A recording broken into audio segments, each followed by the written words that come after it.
Olá! A função pivotar vai substituir as tabelas dinâmicas? O próprio nome dá essa ideia, porque tabela dinâmica em inglês é pivot table. Mas será que vai acontecer? Esse é o segundo vídeo dessa série. O primeiro trouxe uma versão mais simplificada da função pivotar, a agrupar por. Novamente a gente vai usar um exemplo de gastos pessoais com valores de 2 meses de conta, julho e agosto. Se a gente quiser analisar gastos por tipo de conta, é muito simples, né? A gente clica aqui em qualquer lugar, inserir tabela dinâmica, ok, coloco categoria, coloco o valor e pronto, problema resolvido. E se a gente ainda quiser colocar o tipo de conta aqui em cima nas colunas, a gente tem aí uma matriz de dados. A gente pode fazer a mesma coisa usando a função pivotar. Como é que ela funciona? Igual pivotar, abro parênteses. Primeira coisa, o que vem nas linhas? Eu vou colocar, como a gente colocou na tabela dinâmica, as categorias, ponto e vírgula. E nas colunas, na parte de cima, eu vou colocar o tipo de conta, ponto e vírgula. O terceiro argumento são os valores, que estão aqui na coluna D. E ponto e vírgula, o quarto argumento, é o que eu quero fazer com esses dados. Aqui é a primeira vantagem da função pivotar, que a gente vai ver com um pouquinho mais de detalhe no final do vídeo, que são as variações aqui de possibilidades para fazer consolidação de dados. Então eu tenho novas formas de trabalhar com essa matriz para texto, por exemplo, que é bem interessante. E eu tenho ainda por cima o lambda, que dá uma grande flexibilidade na hora de fazer cálculos. Mas vamos ficar com a boa e velha soma. E dou Enter. Então aqui eu já tenho uma tabela dinâmica igualzinha à tabela dinâmica que a gente criou usando a ferramenta. Aí você já fala, então para que eu fiz a fórmula? Uma grande vantagem, talvez a mais interessante da função pivotar, é a atualização automática. Enquanto a gente produzia esse vídeo, a Microsoft liberou para alguns usuários com a versão 365 em inglês o botão de auto refresh para tabelas dinâmicas. Muita gente ainda não tem esse botão, então não vale a pena falar dele ainda. Assim que eles começarem a liberar, a gente monta um vídeo para vocês. Por exemplo, vamos supor que meu salário aqui não seja 7.298 e sim 150 mil. Quando dou Enter aqui, o valor troca automaticamente na minha tabelinha dinâmica. Se eu vier para a tabela dinâmica tradicional, o meu valor ainda está antigo. Eu tenho aqui botão direito, atualizar, para aí sim ver o valor atualizado. Então, vou voltar aqui ao valor original. Esses são os argumentos mínimos obrigatórios para você criar a sua tabela dinâmica. Mas a gente pode aí trabalhar com várias outras opções. A primeira delas, vou colocar aqui um ponto e vírgula, é em relação ao cabeçalho ou aos dados que eu tenho aqui no topo dessa minha tabela. Eu posso não ter selecionado aqui os cabeçalhos, que não é o nosso caso. Quando a gente selecionou todos os dados aqui da tabelinha, eu incluí o nome aqui da coluna. Então, eu tenho os dados, mas, por exemplo, eu opto por não mostrar. Quando eu opto por não mostrar, ele fica do jeito que está, ou seja, é o padrão. Mas eu falo não, eu quero mostrar os meus cabeçalhos. E aí ele parece muito com a tabela dinâmica nossa original, que tem todos esses cabeçalhos aqui em cima. Tem o nome do campo, tem as categorias dentro do campo e tem também o nome dos valores que estão sendo consolidados. Então você pode optar ou não, você tem esse controle sobre o que você quer mostrar. Claro que num caso desses fica muito sujo, que é parecido com o que a gente tem na tabela dinâmica, mas para um dashboard, para um relatório, é bem mais interessante a gente trocar por nada de cabeçalho. A gente colocou aqui só a categoria, mas eu poderia ter colocado mais de uma coluna. Então eu vou apagar aqui a categoria e vou selecionar categoria e subcategoria juntos. Então, quando eu dou Enter, agora eu tenho as categorias aqui na coluna E e as subcategorias na coluna J. Isso daqui é fundamental para o nosso próximo argumento aqui da função, ponto e vírgula, em que ele me oferece colocar o total geral e colocar também os subtotais. O total geral ele coloca aqui por padrão, mas eu posso optar por colocar também os subtotais, que não é padrão da Pivotar, e eu também posso colocar esses valores de total e subtotal não a parte de baixo dos dados, como é o normal, né, que a gente vê na tabela dinâmica, mas sim na parte de cima, que é um jeito, uma formatação muito usada pela área financeira. Então, eu vou colocar aqui geral e subtotais, fechei parênteses, e agora eu tenho entrada rendimentos, entrada salário, e aí eu tenho o subtotal de entradas. E a mesma coisa para as outras categorias. Aqui, vamos dar uma paradinha nos argumentos e vamos ver como é que a gente pode chamar um pouco de atenção desse subtotal em relação ao resto. O melhor jeito, talvez o jeito mais rápido, seja usando a formatação condicional. Então, eu venho aqui em gerenciar regras, nova regra. Vou usar uma fórmula para determinar quais as células vão ser formatadas. E aqui, quais são os critérios que fazem da minha linha um subtotal. Primeiro, eu ter conteúdo aqui na coluna I e eu não ter conteúdo aqui na coluna J. Então, se a gente olhar, isso se repete para todos os subtotais. Claro que isso se repete também para o total geral, mas a gente vai tratar dele já separadamente. Então, como é que eu faço aqui? E abro parênteses. Então, se o que tiver escrito aqui tiver, né, algum conteúdo, então é diferente de vazio. E, ao mesmo tempo, o que tiver aqui for vazio, fecho parênteses. Aqui é uma coisa que a gente tem que prestar atenção. Como eu quero que essa formatação desça, né, conforme eu tenho dados, ele vai analisando linha por linha, eu tenho que liberar o cifrão aqui do J2 e do I2, né, na parte das linhas, que é o segundo cifrão. Venho em definição aqui do formato, coloco, por exemplo, um azulzinho, dou OK, dou mais um OK e nada acontece. Por quê? Porque isso daqui não é um subtotal.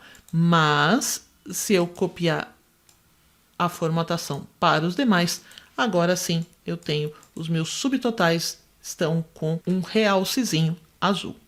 Mas eu não quero que o total geral entre nessa. Então, vamos lá de novo. Formatação condicional, gerenciar regras. Aqui, se for total geral, eu também não quero que seja pintado. Então, para ele pintar, I2 tem que ser diferente de total geral. Quando eu dou OK, agora sim, e eu posso, por que não, colocar uma formatação específica para o total geral. Então, aqui eu vou duplicar essa regra e vou editar. Então, quando for isso tudo, mas for igual a total geral, por exemplo, eu vou escolher um verdinho. Quando eu dou OK, agora sim.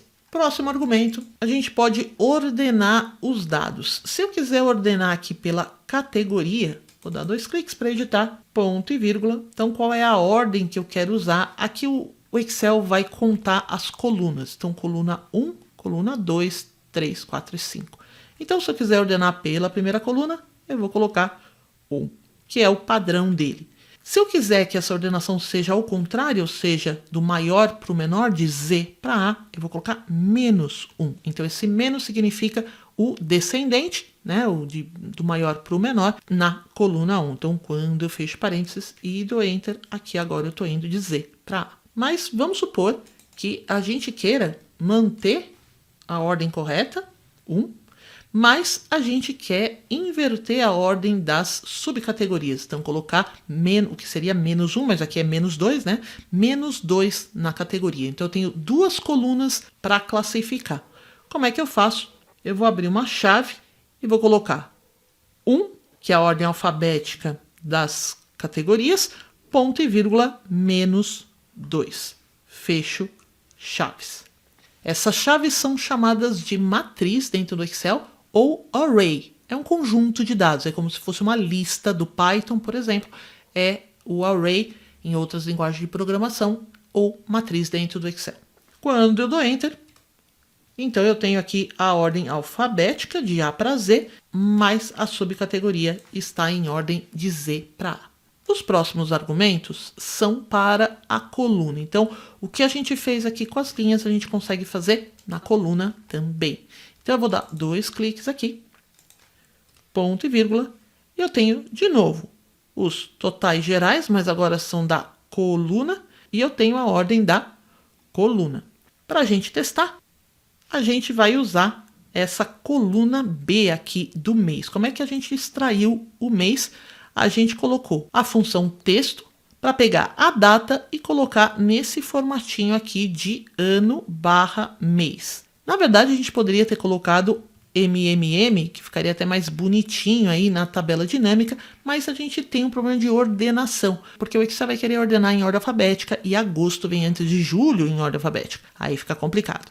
Então, para evitar isso, a gente colocou aqui a formatação de ano e mês. Para usar isso aqui dentro, eu vou selecionar aqui as colunas. Só que aqui a gente tem um problema. Quando a gente selecionou categoria e subcategoria, as colunas estavam juntinhas umas das outras. Mas a conta está aqui na coluna E e o mês está lá na coluna B. E eu não posso fazer uma seleção com um control, por exemplo, para tentar pegar tudo separadamente. Como é que eu consigo fazer isso funcionar dentro da Pivotar? Eu vou usar a fórmula escolher colunas ou escolher calls. Abro parênteses. Aqui no escolher calls, o que eu vou fazer? Eu vou selecionar da coluna inicial que eu quero até a E aqui, né? A coluna E, que é do tipo de conta. Então, aqui dentro dessa seleção estão todas as colunas que eu quero. Ponto e vírgula.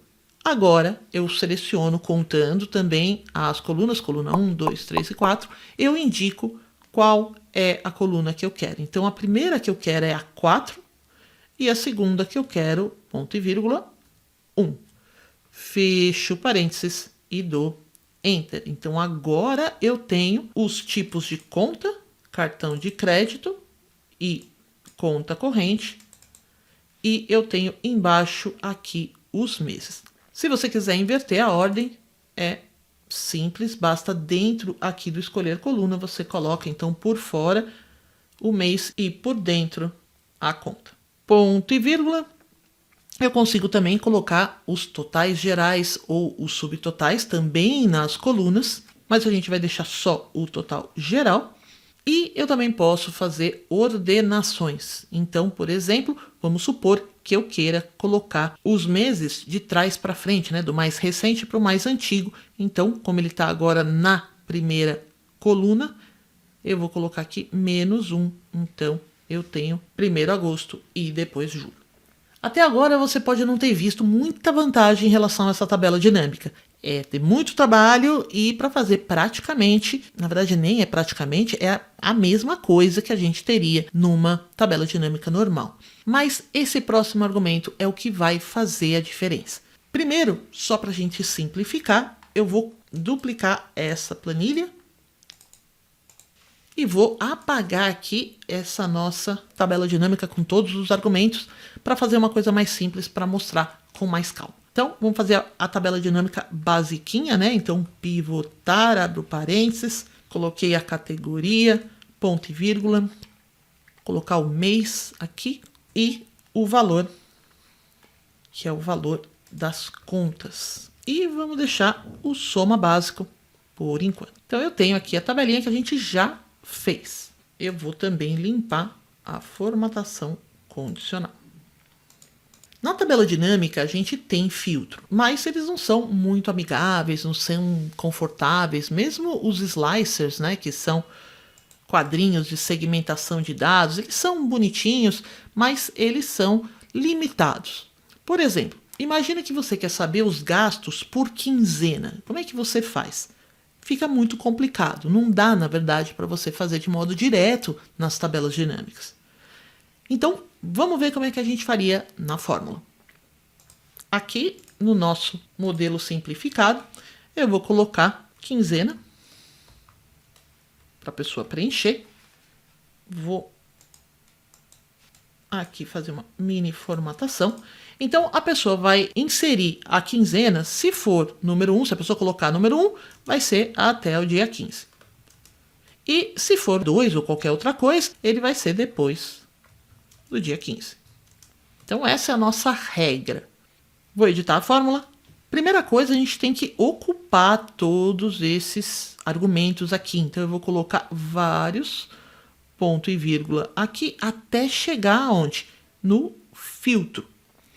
Aqui dentro do filtro, eu vou fazer a avaliação. Se for igual a 1, ele vai pegar até o dia 15. Se for número 2, ele vai pegar depois do dia 15.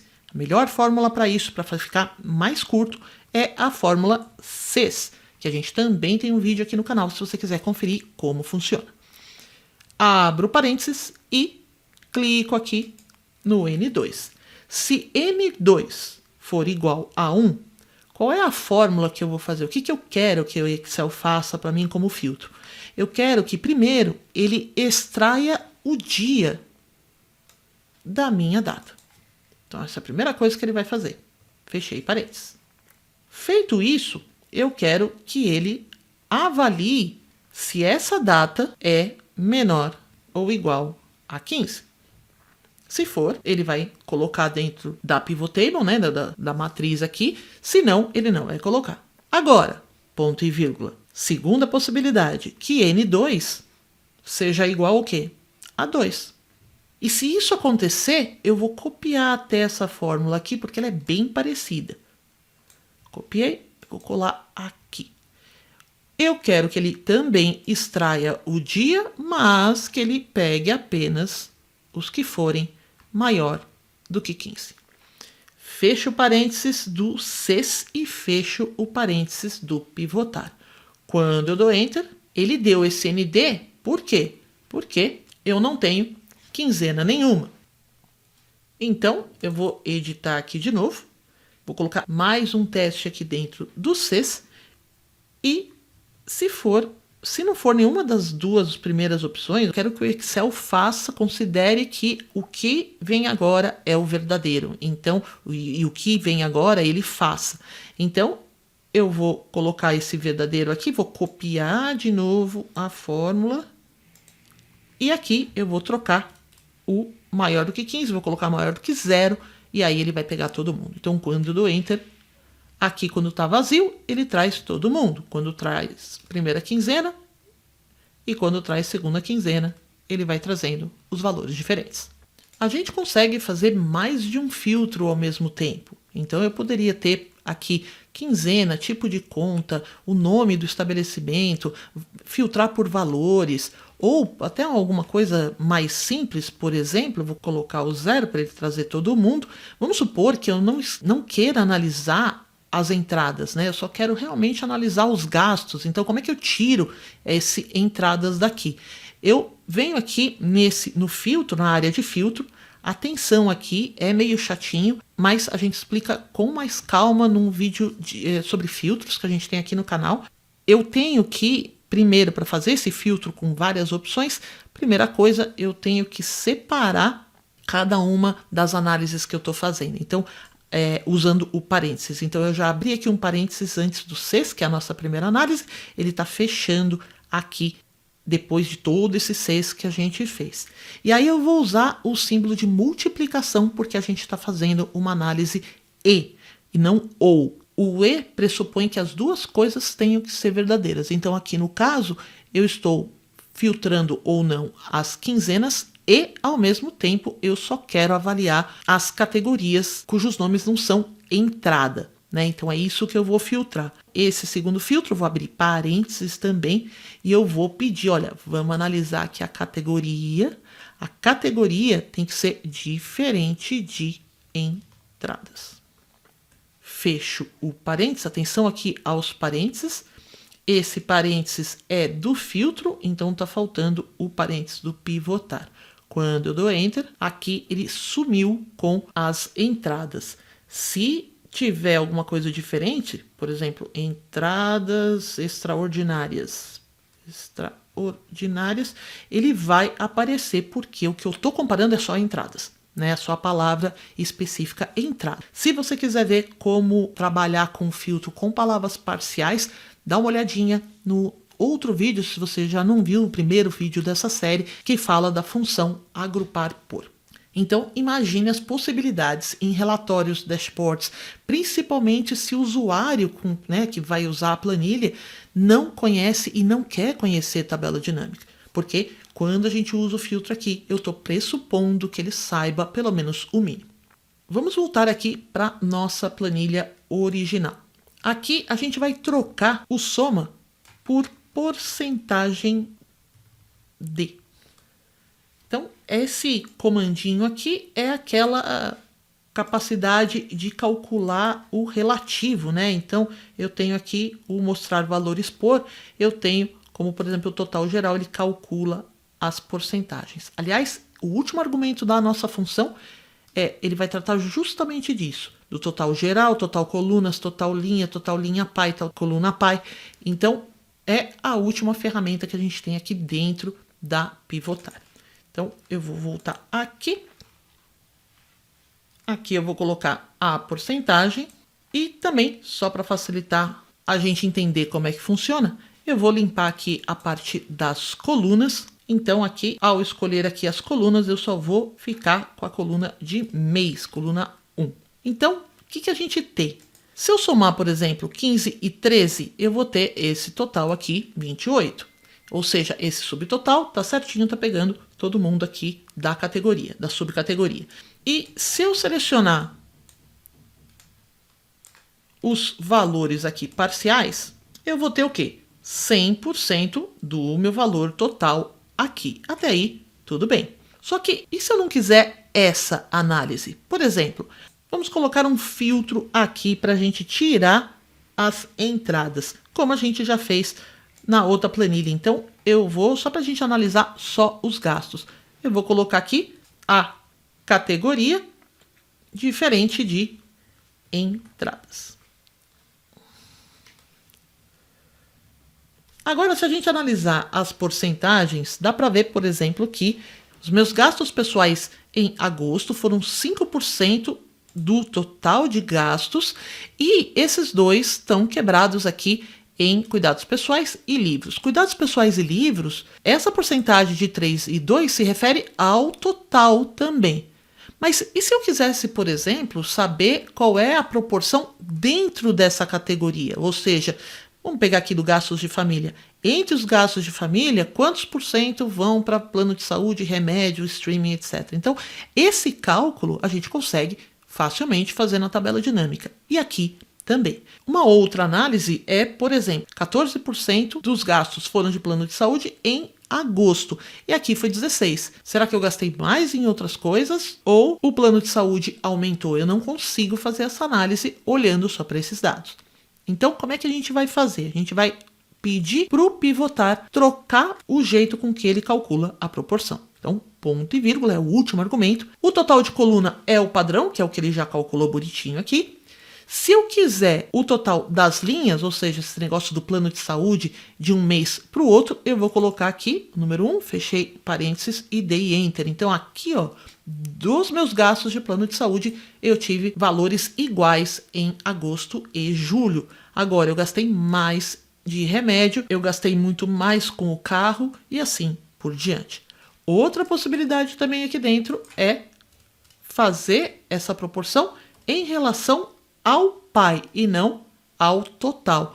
Então, vindo aqui ao pai, fechei parênteses e agora eu tenho a proporção dentro do grupo de gastos pessoais. Então, dos gastos pessoais, 53% são em cuidados. Dos gastos da casa, 74% é o aluguel. Se você não se entusiasmou com os filtros, eu tenho ainda um coelho na cartola. A tabela dinâmica não permite que a gente faça muitos cálculos, apenas o básico. Já a Pivotar, além de ter uma lista maior de opções de ferramenta, permite que você crie as suas próprias fórmulas e aplique. Por exemplo, vamos supor que você queira, vamos voltar para outra planilhinha que a gente fez, vamos supor que você queira simular os seus gastos de acordo com a inflação projetada.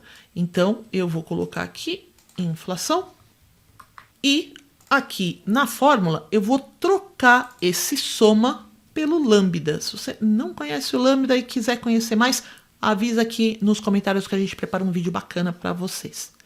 que é o lambda, em resumo? É uma forma de você criar uma função dentro de uma célula do Excel, né? Então, o lambda, ele usa 2 argumentos. O primeiro é os valores, é o indicador dos valores que você está usando, é como se fosse uma variável no mundo da programação. E o segundo é o que você quer fazer com essa variável. Então, no nosso caso, eu quero fazer a soma de tudo, que é o que ele já está fazendo, e eu quero multiplicar por 1 mais a taxa de inflação. Fechei o parênteses aqui do 1 mais N5, fechei o parênteses do lambda e dei Enter. Então, assim, quando eu tenho inflação zero, o preço não muda, mas se eu tiver uma inflação de 5%, ele já cresce, né? Os valores já crescem na planilha. Se eu colocar 10%, ele vai crescer 10%. Conclusão. Eu acho que há espaço para todo mundo. A tabela dinâmica clássica vai ser usada ainda para análises rápidas, o que exige pouca customização, se você sabe mexer, é muito mais dinâmico. Mas a função pivotar vai ser o xodó dos relatórios e dashboards. Então, provavelmente a gente vai reduzir o uso de funções como soma Cs, conte Cs, que já eram usadas justamente quando a tabela dinâmica não resolvia. O que você achou da pivotar? Deixa aqui nos comentários suas impressões. E como sempre, se houver qualquer dúvida, manda aqui pra gente. Um abraço e até mais.